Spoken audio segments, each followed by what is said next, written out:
The most expensive thing that I used to own was my independence. I wore that thing like a badge of honor, okay? Not even realizing everything that I was giving up in exchange for having it. And I want to tell you the single line that still sticks with me to this day that has been quietly healing me because I think it can also help lift some things for you. And make sure that you stay to the end because I'm giving you a practice so that you don't have to keep paying this price for as long as I did. Because, friend, listen, I started my independence journey since I was just a wee little one. I seen my mom be a single mom for years. My granny was a single mom. Shoot, so many of my friends, their moms were single moms. So I grew up surrounded by phenomenal examples of what a single mom is and what she has to do. And even with all of the love and support that I had growing up, I still found myself in that very spot someday.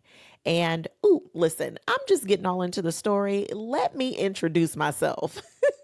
If you're new here, I'm Letitia, your identity shift coach. Make sure that you're subscribed because we have real conversations like this every single day. Okay? Okay.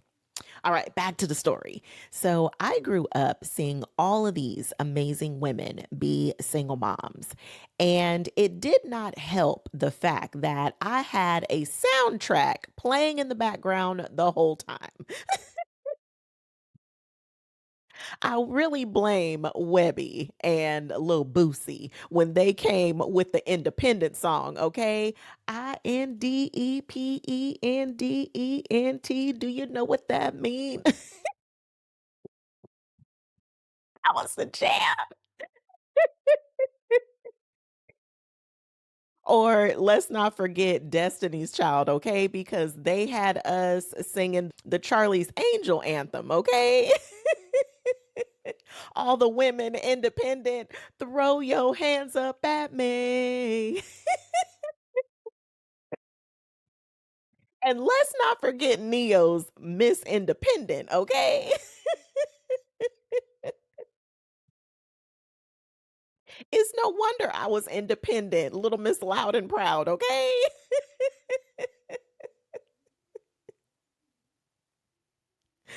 Oh my gosh. And what I didn't realize at the time is my independence had become armor. I was using it to protect myself.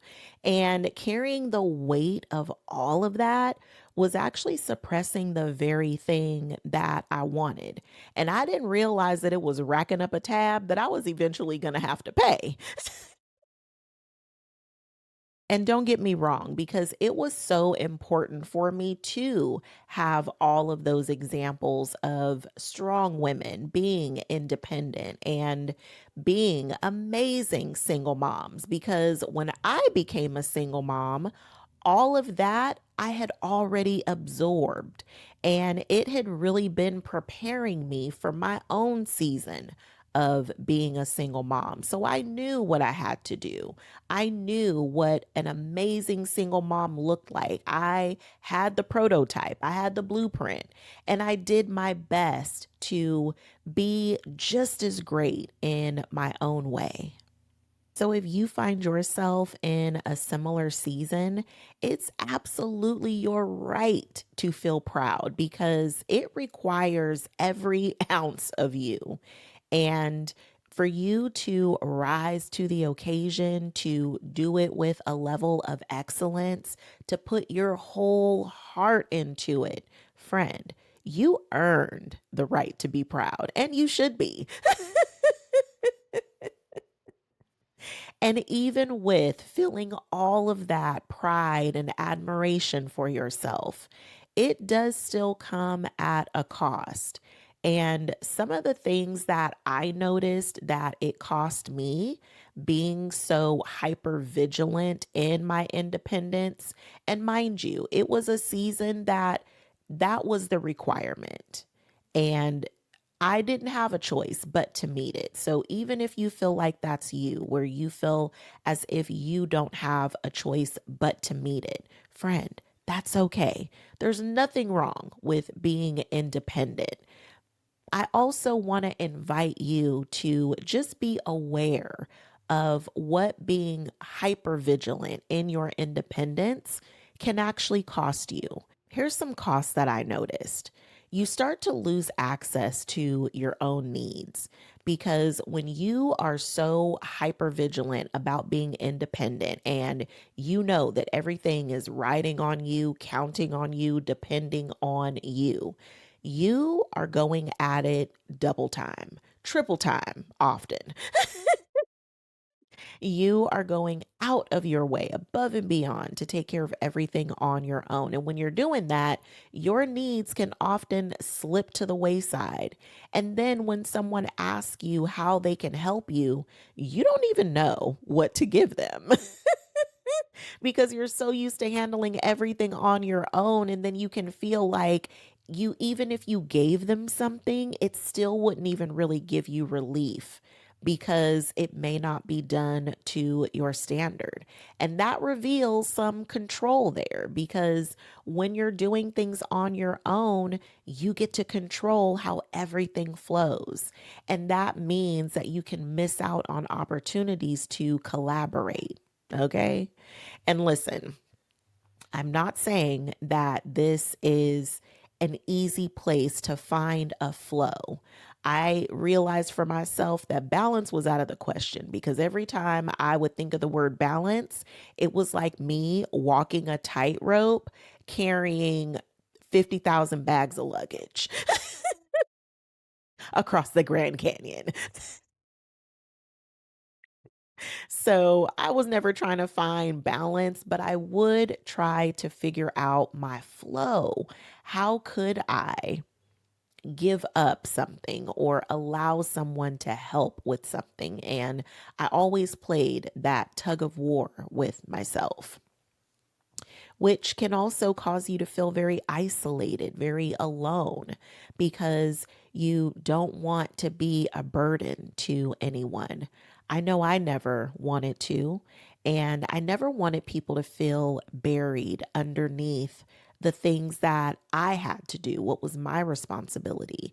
So I took it extremely seriously. And if it meant that I was going to work myself day and night, then that's just what it was going to be. And after a while, when people see that you got it, when they offer to help you and you say, I got it, then those invitations start slowing down to where eventually people even stop asking if you even need any help. So it becomes this perpetual cycle that you don't even realize that you're stuck in.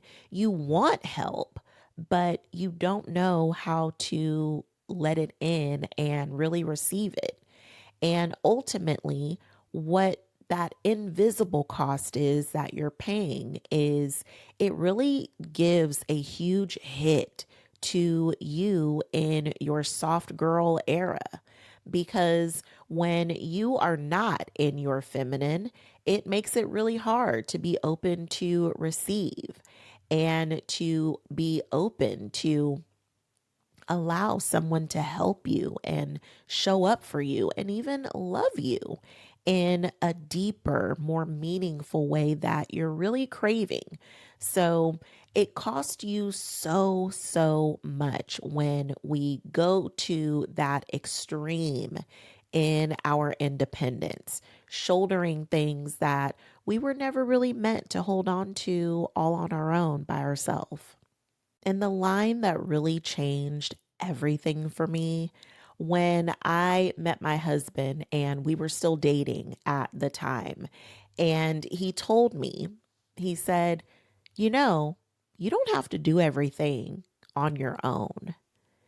And if I'm being really honest, he still reminds me of this from time to time because little Miss Independent, she's still in there, okay? But I'll never forget the first time that he said it to me because something in me instantly softened. Something in me was ready for somebody to help me. There was a part of me that he was speaking to. And over time, with consistency, with me learning that I could really trust him, he built and created this space of safety where I could really let my guard down and allow him to help me. And, he may recount this a little bit differently than me. It might, he might have a different timeline on this than I do. That's up for debate, okay?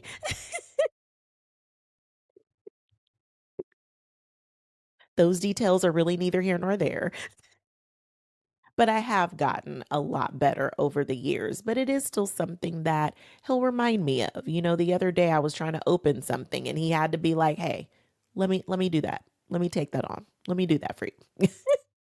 So it still happens every once in a while without me really even like being aware of it, or it's not something that is intentional, but it's still something that is still healing and softening within me. So, friend, here's your journal prompt. I'm going to give it to you a little bit early because I think that it's so important to really evaluate at this stage. Let me see because I wrote it down. It's so good just for you. Okay. Where has your independence or strength shut others out and kept you from receiving the support that you've been craving? And I'm going to give you another prompt too, okay? Because we're going to go even deeper with it. Who taught you that needing something was dangerous? Who taught you that needing something was being too much? Where did you learn to have this idea that needing something made you needy? And is any of that still true? Because, friend, we can go through a season of life that may require that hypervigilance to be on. And at the same time, there's usually no one that comes around and waves a little white flag to say, hey, it's okay to put your guard down. It's okay to put that to the side. You don't have to let that be your armor anymore. It's once we have it, that's all that there is. And we never get notified that it's just not needed in another season of life. So, really find out for yourself where that showed up for you. And is it still true? Because maybe that was true for a specific time in your life, but maybe it's just not true anymore. Because, friend, I did not realize just how much connection this was actually costing me. Because there was really a part of me who needed more support.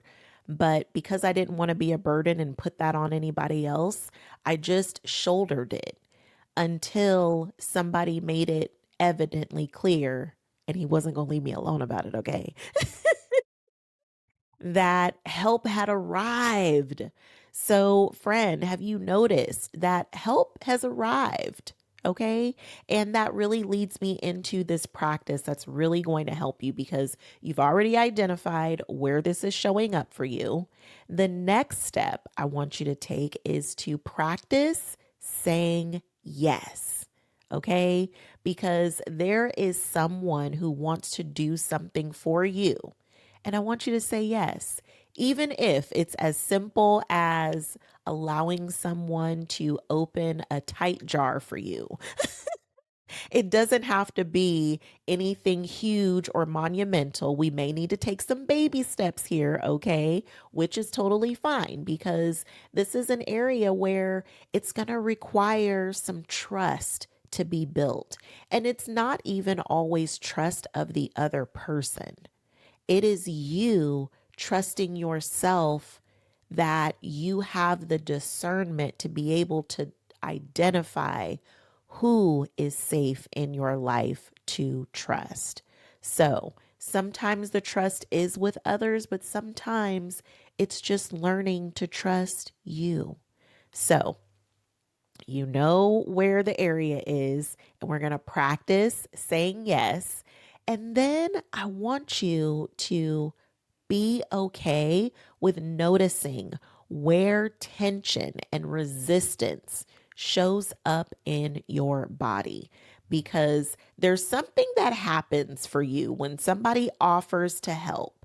Do you just automatically default and shrug it off with your I got it?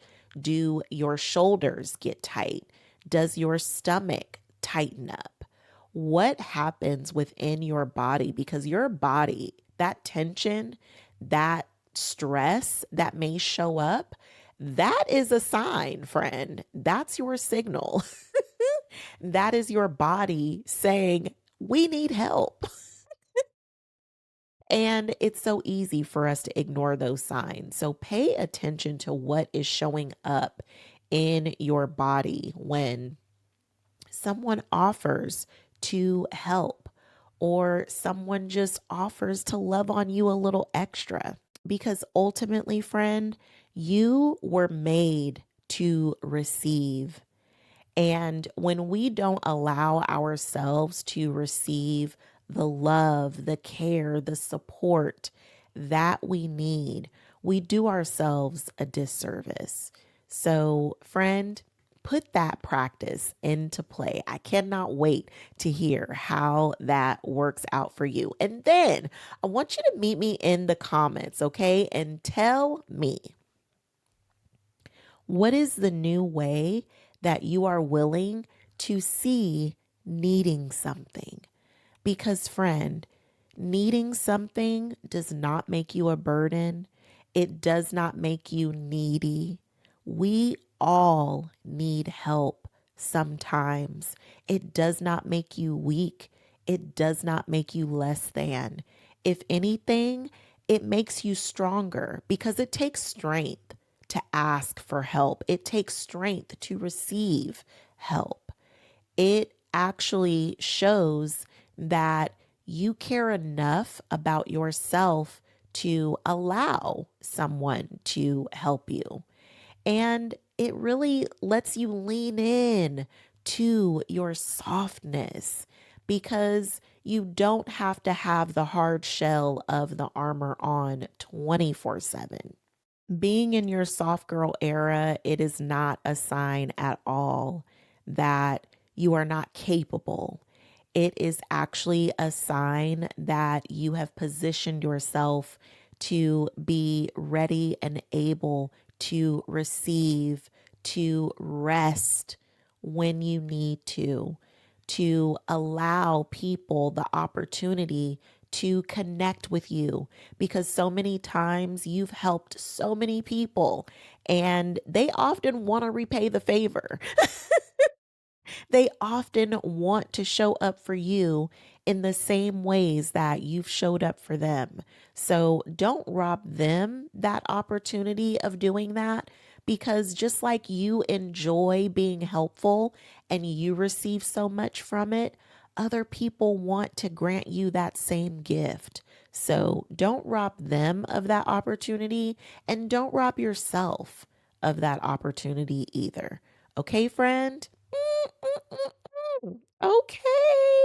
Listen, I loved making this video for you, and I love myself so much. And if you hang out with me long enough, you will love yourself so much that you won't play about you either. Okay, friend? I cannot wait to connect with you some more in the comments, and I will see you in the next video tomorrow.